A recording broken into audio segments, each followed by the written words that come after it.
Hi friends, welcome to ज्ञान year. दोस्तों, नए नए जो कपल्स होते हैं, पहली बार प्रेगनेंसी कंसीव करती है महिला, तो अक्सर ऐसा देखा जाता है कि 1-2 महीने के बाद जो है डॉक्टर बोलता है कि भाई बच्चे के दिल की धड़कन नहीं आ रही है।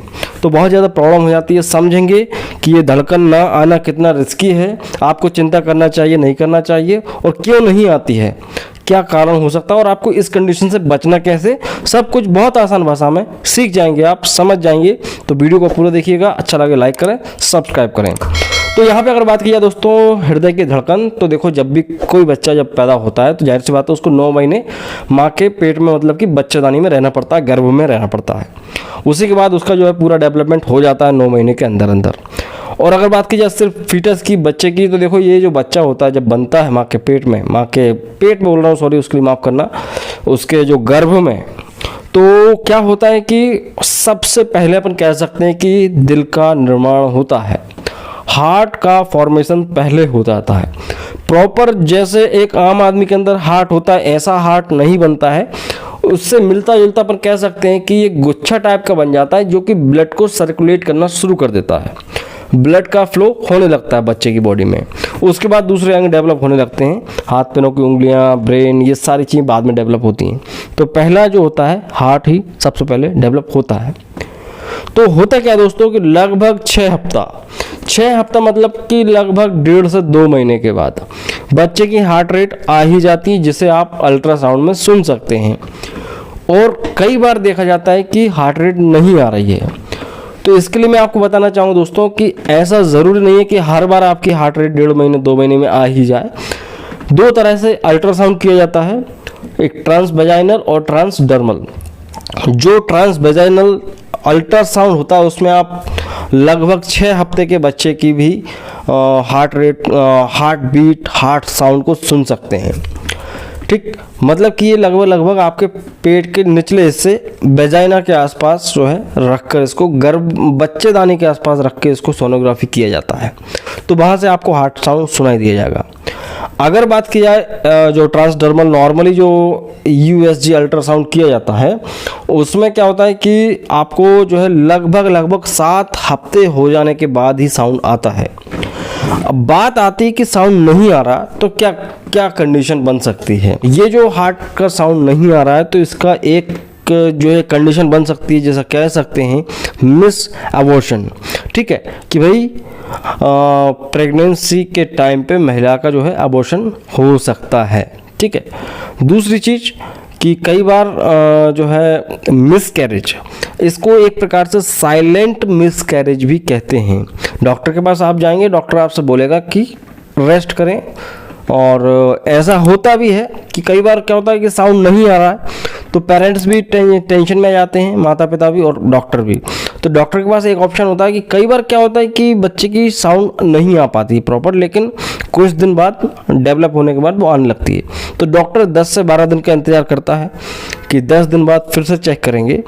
और बहुत सारे केसेस में देखा जाता है कि जब 1.5 महीने पे साउंड नहीं आ पाया, तो 10-15 दिन बाद वो साउंड आने लगता है। तो वेट करते हैं और फिर भी नहीं आता है, तो उसको जो होता है दोस्तों, ये इसका मतलब सिर्फ इतना होता है कि बच्चे की ग्रोथ, बच्चे का डेवलपमेंट सही से नहीं हुआ है, और इसको कंटिन्यू नहीं कर सकते, इसको टर्मिनेट करना ही पड़ता है। ठीक है, टर्मिनेट मतलब कि जो है उसको जो है अबॉर्शन कह सकते हैं, DNC। ठीक है ना, इसको करना ही पड़ता है। अब बात आती है कि ये हो ही क्यों रहा है। आजकल के कपल्स में देख रहे हैं, आजकल के भी बोल सकते हैं, कई सारे कपल्स में भी होता है, पुराने कपल्स में भी होता है कि भाई बच्चे के हार्ट रेट का साउंड नहीं आ रहा, हार्ट का साउंड नहीं आ रहा, धक धक।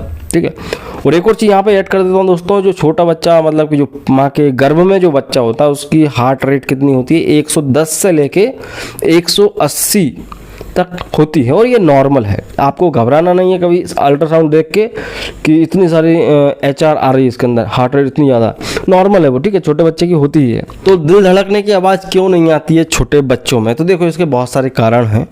इन कारणों में सबसे पहला आता है कि ओल्ड एज, जब महिला की उम्र ज़्यादा हो जाती है और बढ़ती हुई उम्र में वो गर्भ धारण करती है, तब ये प्रॉब्लम आ सकती है। दूसरी, वीक यूटेरस, कि भाई बच्चेदानी में कोई प्रॉब्लम हो सकती है। महिला की शादी 10 साल हो गए हों या नई शादी हुई हो, जिसकी पहली प्रेगनेंसी हो, किसी में भी ये प्रॉब्लम हो सकती है कि उनका जो बच्चादानी है, उनका जो यूटेरस है वो कमज़ोर हो सकता है कि वो बच्चे को रख नहीं पा रहा है, तो बच्चेदानी की प्रॉब्लम भी हो सकती है। यहाँ पे दोस्तों एक और चीज़ होती है दोस्तों कि स्पर्म का सही तरीके से इम्प्लांट ना होना। अब नेचुरल सेक्स में तो क्या होता है कि वो हो ही जाता है, फैलोपियन ट्यूब में जाके जो है रिप्रोडक्शन हो जाता है। लेकिन जब आप किसी भी टेक्निक के पास जाते हैं, IVF वगैरह कह सकते हैं, तो इसमें क्या होता है कि एक लैब के अंदर स्पर्म को ओवम में इम्प्लांट किया जाता है, तो उस प्रोसीजर में कोई ना कोई प्रॉब्लम आ सकती है।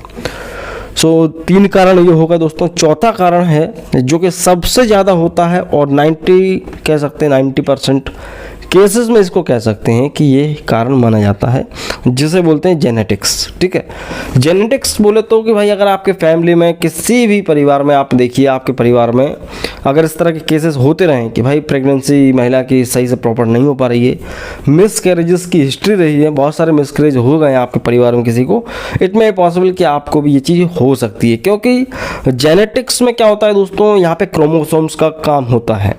हम जानते हैं कि जब इंसान बनता है उसके अंदर कितने गुणसूत्र होते हैं, 46। ठीक है, 46 आर क्रोमोसोम्स है। ठीक है, तो क्या होता है कि उन 46 में से 23 माँ से मिलते हैं, 23 फादर से मिलते हैं, बाप से मिलते हैं। ठीक है ना, तो ये दोनों मिलकर 46 गुणसूत्र बन जाते हैं।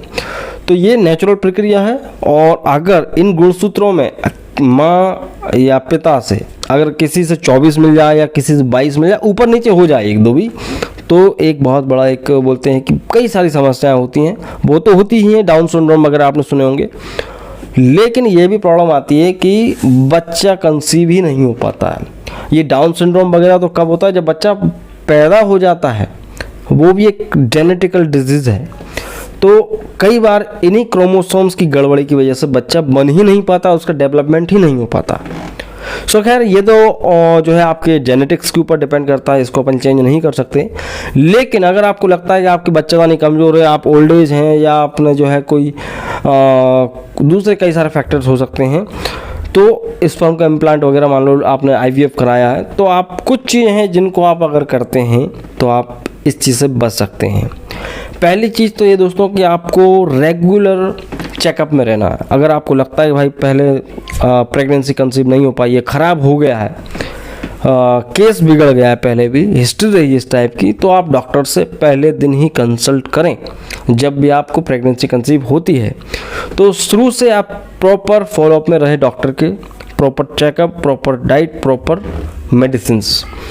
और डाइट से ज़्यादा दोस्तों डाइट बहुत इंपॉर्टेंट है। आपको अपने घर में बहुत अच्छी अच्छी चीज़ें, प्रोटीन, आयरन रिच फूड्स लेना पड़ेंगे। महिला को कोशिश करना चाहिए ज़्यादा से ज़्यादा हरी सब्जियां, पत्तेदार सब्जियां, पालक, गाजर और मूली, आपका घी, पनीर, ये सब को ज़्यादा से ज़्यादा अपनी डाइट में शामिल करें। ज़्यादा रोटी नहीं खाना है, ठीक है। और ये प्रेगनेंसी की डाइट का वीडियो नहीं है, तो ज़्यादा आपको शॉर्ट में बता रहा हूँ, रोटी ज़्यादा नहीं खाना, आपको हेल्दी खाना खाना, ठीक है। तीसरी टिप ये दोस्तों कि आधा घंटा आप योगा या एक्सरसाइज डेली करें, ठीक है। और इससे क्या होगा, आपका स्ट्रेस फ्री रहेगा। ज़्यादातर महिलाएं जिनको इस तरह के केस होते हैं कि बच्चे की हार्ट रेट का साउंड नहीं आ रहा है, तो कहीं ना कहीं टेंशन ज़्यादा लेती हैं, डिप्रेशन, एंजाइटी का शिकार होती हैं। तो अपन करने को सिर्फ यही कर सकते हैं, बाकी जो है दोस्तों ऊपर वाले के हाथ में है। और बस जेनेटिक्स को अपन चेंज नहीं कर सकते। आई होप आप समझ गए होंगे कि बच्चे का हार्ट साउंड नहीं आ रहा तो क्या होगा। देखो मैं आपको लास्ट एंड फाइनल क्लियर बता देता हूँ कि 1.5-2 महीने के अगर प्रेगनेंसी में साउंड नहीं आ रहा तो 90% केस में मिसकैरेज और अबॉर्शन होता है, ठीक है। इस चीज़ को आपको मान के चलना है। कई बार होता है कि चमत्कार हो जाता है, बट ज़्यादातर केसेस में ऐसा ही होता है। तो वीडियो आपको समझ में आया, कुछ सीखने को मिला तो प्लीज़ लाइक करें। अगर आप हमारे चैनल पर नए हैं, ज्ञानियर द मेडिकल चैनल, यहाँ हम आपको देते हैं दोस्तों मेडिकल साइंस, क्लिनिकल बीमारियों की जानकारी, दवाइयों की जानकारी, तो सब्सक्राइब करें। और मैं मिलता हूँ आपसे दोस्तों अगले वीडियो में। जय हिंद, वंदे मातरम, खुश रहें, स्वस्थ रहें।